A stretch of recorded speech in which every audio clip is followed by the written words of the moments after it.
Bonjour et bienvenue à ce podcast de fingraphs.com sur Dukascopy TV.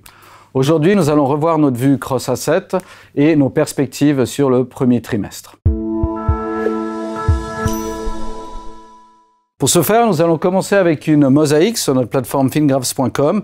Une mosaïque qui comprend le mini S&P Future, l'euro contre le dollar, les Treasury Notes américains et l'or. Ceci en weekly pour la perspective sur les prochains trimestres et en daily pour la perspective sur les prochains mois. Le futur du S&P est toujours à la hausse. Il est un peu en exagération ici sur nos enveloppes, mais on nous annonce encore quelques mois de hausse et potentiellement des targets aux alentours de 3800.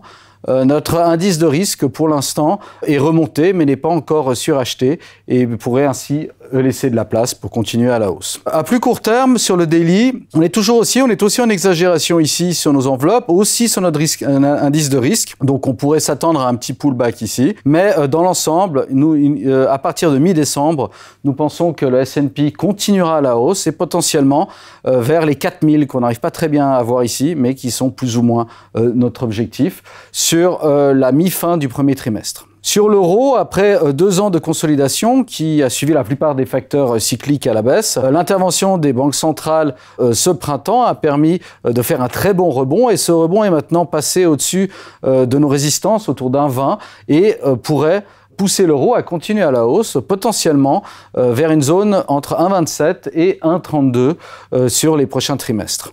L'indice de risque est encore très bas pour l'instant, donc ça laisse de la place pour que l'euro puisse monter. À plus court terme, en daily, on est aussi à la hausse. On est aussi en exagération sur nos enveloppes. On pourrait s'attendre à un peu de consolidation à haut niveau ici. Nos objectifs ont plus ou moins été atteints aussi. Mais l'indice de risque, pour l'instant, n'est pas tout à fait suracheté. Donc on pense qu'il pourrait revenir un peu et puis réaccélérer une nouvelle fois sur la fin de l'année et le début de l'année prochaine pour éventuellement aller chercher les objectifs assez agressifs qu'on a ici sur le weekly.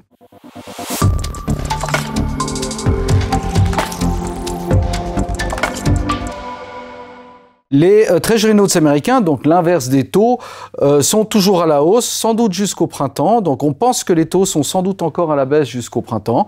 Par contre, ils ont été en forte exagération cet été. On avait ici notre indice de risque qui était suracheté. On pense que cette consolidation, pour le moment, n'est pas terminée. On peut voir ici qu'on consolide depuis le début du mois d'août. Certes, notre indice de risque est descendu et semble essayer de se repositionner à la hausse. Mais le rebond qui a commencé début octobre semble avoir du mal à être confirmé et on pense qu'on pourrait continuer à travailler et peut-être même aller un petit peu plus bas sur le début de l'année, peut-être sur janvier, peut-être sur début février. Tout ça dans un mouvement qui devrait rester comme une consolidation à assez haut niveau. On ne pense pas que les taux US vont passer beaucoup au-dessus de 1, peut-être aller jusqu'à 1,2, mais pas beaucoup plus. Sur l'or, on est toujours à la hausse ici. On a eu une forte exagération cet été sur nos enveloppes. On avait atteint nos objectifs en impulsif, mais on pense qu'il y a encore une jambe de hausse qui pourrait se matérialiser et nous emmener sur le printemps. Nos impulsifs 2, si on les calcule, sont entre 2002 et 2004.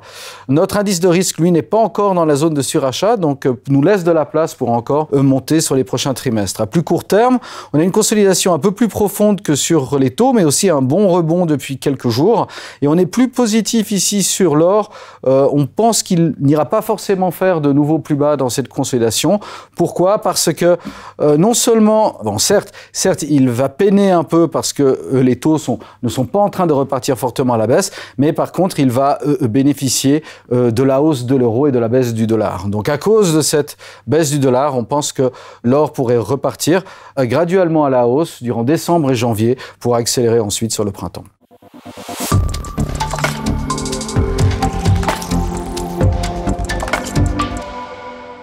On voulait vous mettre aussi 2 graphiques qui confirment ce scénario.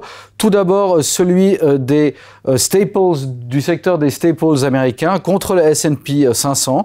On peut voir ici que le ratio en weekly avait fait ses plus bas en 2018, avait ensuite rebondi jusqu'à mars 2020, un peu à l'inverse de ce qu'on a vu précédemment sur l'euro. Donc les facteurs cycliques ont corrigé et les facteurs défensifs ont rebondi. Et maintenant, il est en train de se repositionner à la baisse. baisse ou s'est déjà repositionné à la baisse. Et notre indice de risque est au milieu de la zone et pourrait encore baisser assez fortement sur le printemps. Donc on pense qu'il y a encore de la place à la baisse sur les staples qui sont défensifs contre le S&P 500. À plus court terme, on est un peu vendu ici sur les enveloppes et sur l'oscillateur. On pourrait rebondir un petit peu sur une semaine, mais ensuite repartir à la baisse sur la toute fin de l'année et le début de l'année prochaine. Aussi un petit rebond possible ici à plus court terme sur le Orly, mais on est aussi toujours dans 3 trends baissiers pour l'instant sur le ratio. L'autre ratio qu'on voulait considérer aujourd'hui, c'était celui du All Country World Index, donc l'indice des actions globales contre le S&P 500. On peut voir qu'on a fait une bonne réaction depuis le mois de mars ici, et on arrive petit à petit sur une résistance. On peut voir aussi ici sur le daily qu'on est bien monté, mais qu'on est encore un peu en exagération à court terme ici. Donc on pourrait voir une petite correction ici sur une semaine ou deux, mais ensuite on pense que la tendance est toujours haussière. Si on se réfère à ce ratio ici des indices globaux contre le S&P, ça ressemble beaucoup à ce qu'on a vu précédemment sur l'euro, et l'euro vient de casser ses résistances à la hausse, et on pense qu'effectivement que les indices globaux vont suivre et surperformer le S&P sur les prochains trimestres, avec un potentiel, en tout cas jusqu'aux enveloppes ici, qui reste assez intéressant.